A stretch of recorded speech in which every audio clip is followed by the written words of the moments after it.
మరో బ్రేకింగ్ చూస్తున్నాం. తిరుపతి జిల్లా చంద్రగిరిలో దళారీల దందాకు అడ్డు లేకుండా పోయింది. పాకాల సబ్ రిజిస్ట్రార్ కార్యాలయంలో దళారీలు తిష్ట వేసి డబ్బులు వసూలు చేస్తున్నారు. డబ్బులిస్తేనే పనులవుతాయని నేరుగా వార్నింగ్లు ఇస్తున్నారు. లేదంటే మీ పనులు కావని ముఖం మీద చెప్పేస్తున్నారు. కార్యాలయాల మాటనే డాక్యుమెంట్ రైటర్లు ఉండడం సంచలనంగా మారింది. పలువురు డాక్యుమెంట్ రైటర్లే దళారీల అవతారమెత్తి వసూలకు పాల్పడుతున్నారు. అయితే అవినీతి ఆరోపణలు ఎదుర్కొంటున్న అధికారికే మళ్లీ పట్టం కట్టడం సందేహాలకు దారితీస్తుంది. అవినీతి అధికారుల బాగోతాన్ని ప్రశ్నించిన మీడియాపై చిందులు వేస్తూ బెదిరింపులకు పాల్పడుతున్నారు. మీడియాకే రక్షణ లేకపోతే సామాన్య ప్రజల పరిస్థితి ఏంటని అనే ప్రశ్న తలెత్తుంది. గతంలో అవినీతి చేసిన సబ్ రిజిస్ట్రార్ నే మళ్ళా ఇక్కడ రీకాల్ చేయడంలో ఎంత పెద్ద మొత్తంలో లావాదేవీలు అందుతున్నాయో అసలు అర్థం కావడం లేదు. పై స్థాయి వాళ్ళు ఏమన్నా లంచాలకి అవినీతికి అలవాటు పడి మళ్ళా అదే సీట్లో అతన్ని ఏర్పాటు చేయడం అనేది సమంజసమైనది కాదు. ప్రజలు దీని మీద భారీ ఎత్తున ఖండిస్తూ వాళ్ళ తరపున రాష్ట్ర నారా యువశక్తి టీం ప్రెసిడెంట్ మచ్చా దొరస్వామి నాయుడుగా నేను దాన్ని ఖండిస్తున్నాను. తక్షణమే రాష్ట్ర ముఖ్యమంత్రి గౌరవనీయులైన నారా చంద్రబాబు నాయుడు గారు తీసుకోవాల్సిన చర్యలు చాలా ప్రజలకి శ్రేయస్కరంగా ఉండాలి.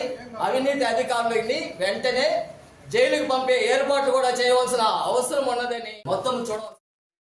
దీనిపై మరింత సమాచారం మా రీజనల్ కోఆర్డినేటర్ గోపీనాథ్ ఇస్తారు. గోపీనాథ్ చెప్పండి, తిరుపతి జిల్లా చంద్రగిరిలో దళారీల దగ్గ బయటపడినట్టు తెలిసింది. అసలు ఇన్ఫర్మేషన్ ఇవ్వండి.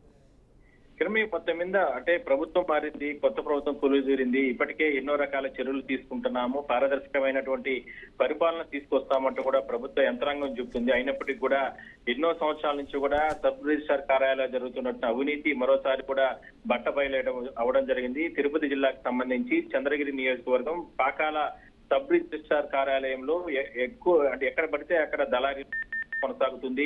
డబ్బులు ఇస్తేనే అక్కడ ఉన్నటువంటి వారికి న్యాయం చేసే రకంగా కూడా వాళ్ళు వ్యవహరిస్తున్నారు. డాక్యుమెంట్ రైటర్లు నేరుగా సబ్ రిజిస్ట్రార్ కార్యాలయంలోనే చొరబడి అక్కడ పెద్ద ఎత్తున లావాదేవీలు జరుపుతున్నటువంటి పరిస్థితి మనం చూస్తున్నాం. ఇవంతా కూడా చిత్రీకరిస్తున్నటువంటి మన మీడియా రిపోర్టర్ల పైన కూడా దాడి చేసే ప్రయత్నం చేశారు. అదే స్థాయిలోనే బెదిరించే ప్రయత్నం చేశారు. మనం చూడొచ్చు BRK స్క్రీన్ పైన ఏదైతే డాక్యుమెంట్ రైటర్లు కొంతమంది ఏదైతే లోపలే కార్యాలయ లోపల కూర్చుని ఏదైతే మీడియాకు సంబంధించిన సిబ్బందిని భయపెట్టడం కాకుండా అక్కడ వస్తున్నటువంటి వినియోగదారులు ఏదైతే ఉంటారో రిజిస్ట్రార్ సంబంధించిన కార్యాలయానికి ఎవరైతే వస్తారో వాళ్ళందరినీ కూడా బెదిరించే ప్రయత్నం అయితే చేస్తున్నారు. అయితే ఇదంతా కూడా ఇంత పెద్ద ఎత్తున దళారీల వ్యవస్థ నడుస్తున్నప్పటికీ కూడా సబ్ రిజిస్ట్రార్ సంబంధించినటువంటి కార్యాలయానికి సంబంధించినటువంటి అధికారులు కావచ్చు, లేదంటే సిబ్బంది కావచ్చు, ఎవరు కూడా పట్టించుకోకపోవడం లేదనేది ప్రధానంగా కొంతమంది రైతులు కావచ్చు, లేదంటే స్థానిక ప్రజలు కూడా తీవ్ర ఆగ్రహం వ్యక్తం చేస్తున్నారు. ఎన్నో రోజుల నుంచి కూడా ఇది జరుగుతున్నప్పటికీ కూడా దీన్ని పూర్తి స్థాయిలో కూడా నిలువరింపు అంటూ కూడా కొంతమంది ఇప్పటికే